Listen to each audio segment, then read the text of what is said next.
The Nigerian school system consists mainly of four parts, namely preschool, primary school, secondary school, and tertiary institution, with preschool lasting 4 years, primary school 6 years, secondary school another 6 years, and tertiary institution n plus 4 years.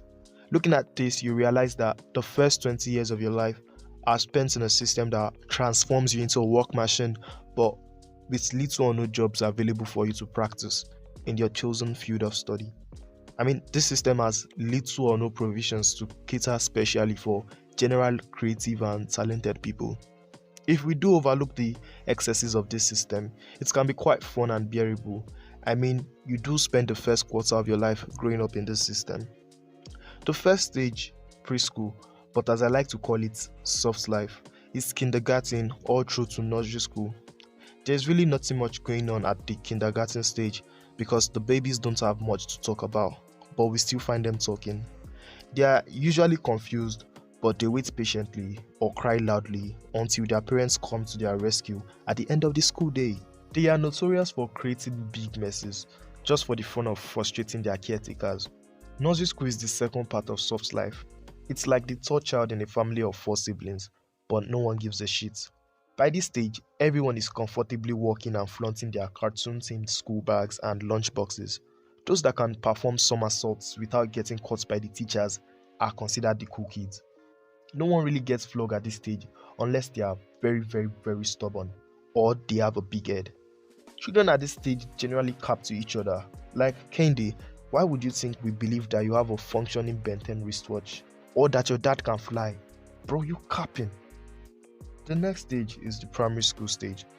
It's generally rated easy. At this point, you are conscious of the fact that you are in a system you don't fully understand, but believe that everything about school will get better with time. He has suggested these white-collar occupations as ambitions to fuel your inexistent desire to continue schooling.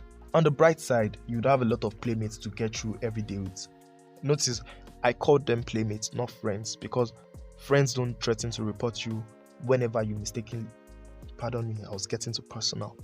Highlights of the primary school stage include having playmates who actually remember your birthday, eating during lunch breaks or whenever you find time to, but that's no longer fun in this economy. Participating in the end of the year presentations, prize giving days, graduation parties, switching from pencil to pen at primary 3. I didn't get to switch to pen until late in primary 4 because I was blessed with the handwriting of a doctor way too early in my life. My teachers, on the other hand, couldn't comprehend. They thought flogging me would curb my greatness. Look who is laughing now. We also have the common entrance examination into secondary school and the weird as double promotion. Double promotion is promoting an exceptionally brilliant pupil or a pupil whose parents are so strict he or she doesn't get to watch TV and is denied the liberties his or her mates enjoy, a class ahead of his or her peers. Secondary school is made up of both the junior and senior secondary school, each lasting 3 years. The junior school has a difficulty level of medium. If you've made it this far, congrats. If you haven't, get into a private school. At this stage, many of us start to develop our talents. I remember I used to top my class back then, not because I knew anything my classmates didn't, but because I was serious with my life at the wrong time. By now, everyone eases into different labels. We have the smart students and teachers' pets, while we also have the unserious comedians at the back of the class who get into trouble saying dumb things during classes but end up making girls laugh. We have the hoodlums you don't normally want to cross paths with, especially if you're as meek as I was. We have the cool kids, mainly guys with cool ass hair and dope ass footwear, who are quite reserved and only talk when they are trying to convince their naive girlfriends to have some fun. Sometimes, as a bonus, the cool kids are also hoodlums. I know, right? We also have the gossipers who are always spreading rumors about one person or the other, or we're just always caught talking. Everyone was a noisemaker, so I won't really specify that category. Unless I forget, we have the trio consisting of the 3 hottest girls in your class, who are usually the center of attention and drama, with each of them dating either cool kids or seniors. We also have the talented students who can be found in any of these categories previously mentioned or independently.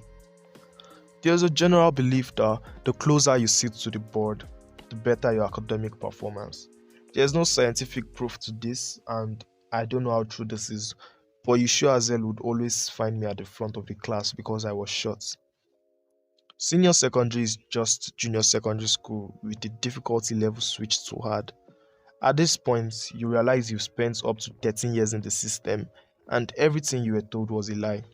But as a consolation prize, you accept the title of senior because you feel you deserve it. By now, everyone's peculiar attributes are defined and social status might change. Those that were cool become cooler, and those that were smart get weirder. Youthful exuberance is at its peak, and I wish I could tell you more about it, but no one invited me to the house parties.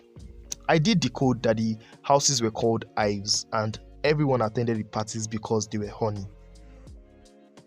The drama was always as dumb as it gets. There is always the usual best friends fighting over the same guy or girl. The babe who introduced her male bestie to her boyfriend and her bestie snatched a man. Fake friends, changing it for teachers, falling in love, getting breakfast served, and even more breakfast.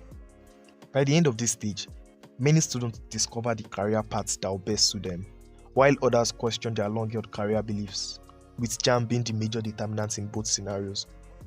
Last but not the least, we have tertiary institutions. Difficulty level, insane, Korean.